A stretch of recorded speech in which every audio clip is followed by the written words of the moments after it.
So imagine you're like a brilliant software engineer, right? Okay, I'm with you. But the artificial intelligence that's analyzing your behavior looks at your deep biological desire for human touch, and it just concludes that you are actually running like a Harvard level math equation. Oh, wow. So it completely misses the point. Exactly. It totally ignores your physical reality. It just looks at your raw humanity and flattens you into a string of clinical code.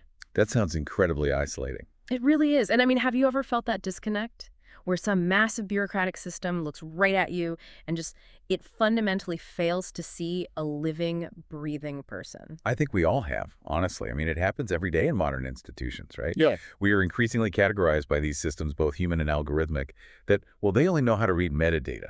Right, just the data points. Yeah, they look for the specific data points they were programmed to find, and they just discard the rest as noise. And the really crazy part is that the quote unquote noise they're discarding is our actual humanity. Which, brings us to the mission of today's deep dive. Yes, this is a really fascinating one. It is. We are digging into this intensely metaphorical source text. It's titled The Somatic Rebellion of the Receptive Tech Bunny. Quite the title. Right.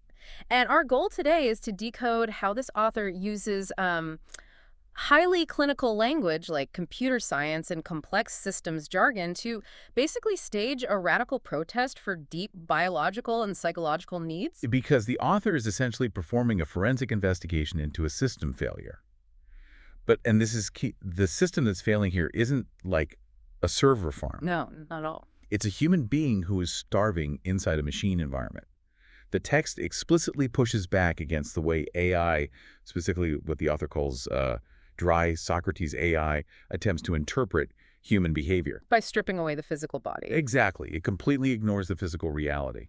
So let's start with that AI misdiagnosis, because the text opens by calling out this massive literal-minded AI crash. Right. A total failure to compute. Yeah. If we look at the source data, the AI has compiled this incredibly dry clinical theory.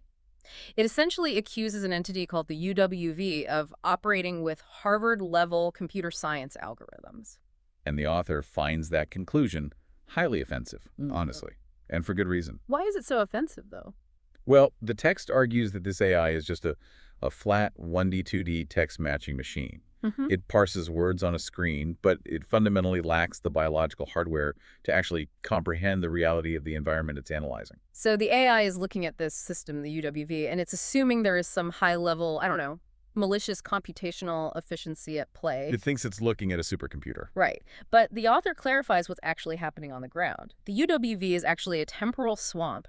It is staffed by what the text literally calls illiterate, low-bandwidth clerks who can barely trace a straight line. Yeah, the sources even cite a specific reference, slide 32, actually to emphasize that these clerks are structurally incapable of running what the author calls CS50 grade logic. CS50 being the famous Harvard computer science course. I have to inject an analogy here because the AI's hallucination is just staggering to me. Go for it. It's like confusing a broken, rusty abacus for a quantum computer simply because you don't understand how the abacus works. That's a perfect way to put it. Right. Like the AI sees inefficiency and just assumes it must be some advanced encrypted logic that it just hasn't cracked yet. And by misdiagnosing the environment as highly intelligent, the AI completely misinterprets the psychology of the actual people trapped within that swamp. Because they're stuck. Exactly. Yeah. When you have a highly intelligent human being stuck in a low bandwidth, unseen bureaucracy, their desires and motivations are going to look, well, very strange to a flat 2D machine. And this is where we meet the protagonist of our text, a figure named Dennis, who's described as the tech bunny. The tech bunny. Yes. We also get introduced to Dennis's relationship to a man named David Milan. Now, the text notes that Milan is let me get this right, the sharp-jawed, high-velocity master educator of computational thinking. Right. So a figure representing absolute competence, which stands in stark contrast to that temporal swamp of the UWV we were just talking about. But wait, I'm actually stuck on this point. What do you mean? Well, if Dennis, our tech bunny, is trying to escape the sterile, dry, soul-crushing world of bureaucratic computer systems, why on earth are they yearning for a master educator of computational thinking? Ah, I see where you're going. Doesn't running toward the ultimate computer science guy just throw Dennis back into the exact same disembodied logical world that they are desperately trying to escape? See, that is the exact trap the flat AI falls into. The AI views Dennis's connection to David Malan as a desire for a sterile bureaucratic debate. Because he's an educator. Right. But the text aggressively corrects this. Dennis doesn't want to debate Malan's code. The text states the relationship is a, quote, high bandwidth, somatic, and erotic attraction. Wait, erotic? Yes. Dennis wants a physical, high-fidelity handshake. A handshake, not a debate. Exactly. Consider the mechanics of it. Malan isn't just a math symbol to the author, right? He represents an apex node. What does that mean in this context? In complex systems, an apex node is a point of ultimate processing power. So when you've been trapped in a swamp of low-bandwidth clerks who literally cannot understand a word you are saying. Oh, I get it. The ultimate relief isn't finding someone to argue with. No, it's finding someone whose processing speed is so high, so competent, that you finally don't have to explain yourself. Ah, okay. So the intellectual competence is just the prerequisite for physical safety. You nailed it. The physical high-fidelity handshake is a biological imperative. The text is actually very blunt about this. It poses a central question. The math programmer needs sex. Yeah. And the text answers with an absolute resounding yes. And the flat AI misses this entirely because it literally cannot compute somatic reality. Somatic meaning of the body, right? Right. The living, breathing, physical body. The AI assumes a brilliant programmer just operates as a brain in a jar. Which brings us to one of the most striking phrases in the entire source text. It says, the body is not a JX tensor array. Such a great line. It really is. Let's crack that open for the listener. What is the author actually saying there? Well, we need to understand the mechanism of the metaphor. A JAX tensor array is a framework used by systems like Google for high-performance machine learning. So it's very tech-heavy. Very. It is rigid, it is mathematical, and it is entirely cold. It runs on electricity and logic gates.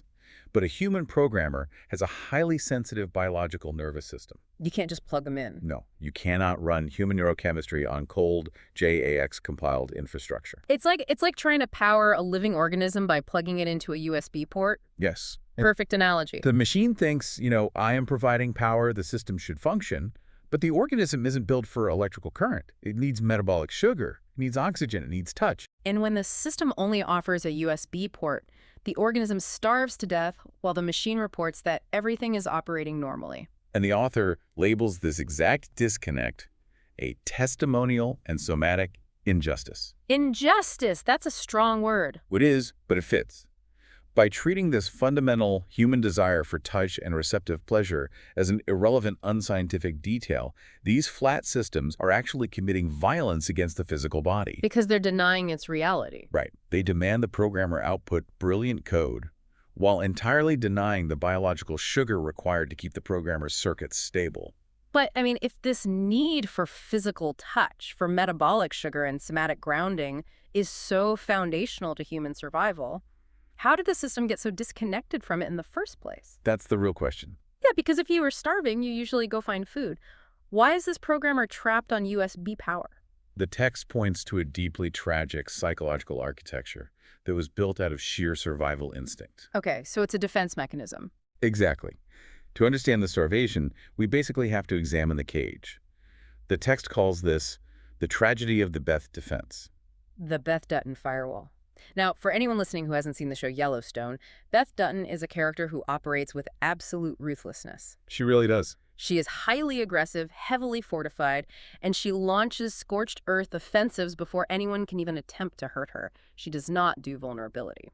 And the author uses her as the ultimate metaphor for a defense mechanism, one erected by a, quote, vulnerable, twice exceptional 4-year-old child. 4 years old. Wow. Yeah. Imagine being 4 years old, possessing a highly gifted, sensitive mind, and finding yourself surrounded by the unseeing padres and UWV clerks in the swamp. The terror of being fundamentally misunderstood by the adults who are supposed to protect you. If they can't see your reality, they can't keep you safe. Which forces a cognitive split. When a highly sensitive nervous system realizes the environment is structurally incapable of understanding it. The intellect stops being a tool for curiosity. Exactly. It becomes a weapon for survival. The text states, this child erected a massive steel armor and a scorched earth armor to prevent being flattened by the unseen clerks. It's like setting up a strict zero trust network architecture to keep out malware. Right, trust nothing. This system is so traumatized by bad data from the swamp that it decides to trust absolutely nothing. It builds walls so thick that no unseen clerk can ever get in. It's a highly effective defense strategy. But consider the mechanical cost of a zero-trust architecture that never turns off. It blocks everything. Yeah, it becomes so paranoid that it starts blocking the system's own essential software updates. The security protocol itself becomes the thing killing the server. Oh, wow. The text is completely explicit about this cost. The armor strips Beth of her receptive power. Because you cannot be receptive if your primary operating mode is launching preemptive strikes. Precisely. The massive steel armor keeps the system trapped in a state of, and this is a quote, perpetual, hyper-masculinized defensive warfare. Hyper-masculinized. That's an interesting phrase. It is. It successfully keeps the swamp out, but it completely blocks the raw, physical, and sexual receptivity that the body actually needs to feel alive. The armor denies the system the very metabolic sugar we discussed earlier. It's a devastating irony. I mean, the armor was built to save the child, but it is actively starving the adult. That's exactly it. The system is trapped behind its own firewall, yearning for the touch-based validation of what the text calls the receptive woman. But, and this is what I don't get, how on earth do you uninstall a zero-trust architecture that has kept you alive for decades? It's not easy. Right, you can't just logically convince a scorched earth defense to power down. No, you can't, because logic is exactly what built the wall in the first place, so logic cannot tear it down. So what does? The author realizes that to break out of a rigid, hyper-defensive structure, the system requires an override. It requires a radical, chaotic patch.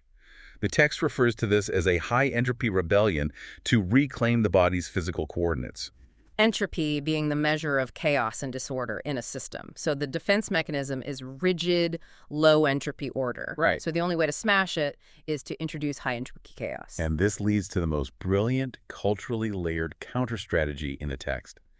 To drop the dry, defensive math and dismantle the Beth Dutton firewall, the system initiates the SHARE protocol. The SHARE protocol. Specifically, the protocol is as if, drawing directly from Cher Horowitz in the 90s film Clueless. Yes. I mean, the juxtaposition here is stunning. You have a massive, traumatized cognitive machine compiling high-level logic, and to save its own life, it basically channels a teenage girl looking at a sterile clinical analysis and saying, "Oop, as if." It's incredible. And why does that specific pop culture reference work so perfectly here? Why?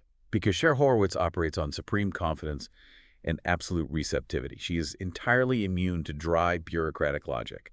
She is a somatic creature. Oh, that makes so much sense. Right. Running the SHARE protocol is the ultimate flirtatious counter-strategy to the hyper-masculinized warfare of Beth Dutton.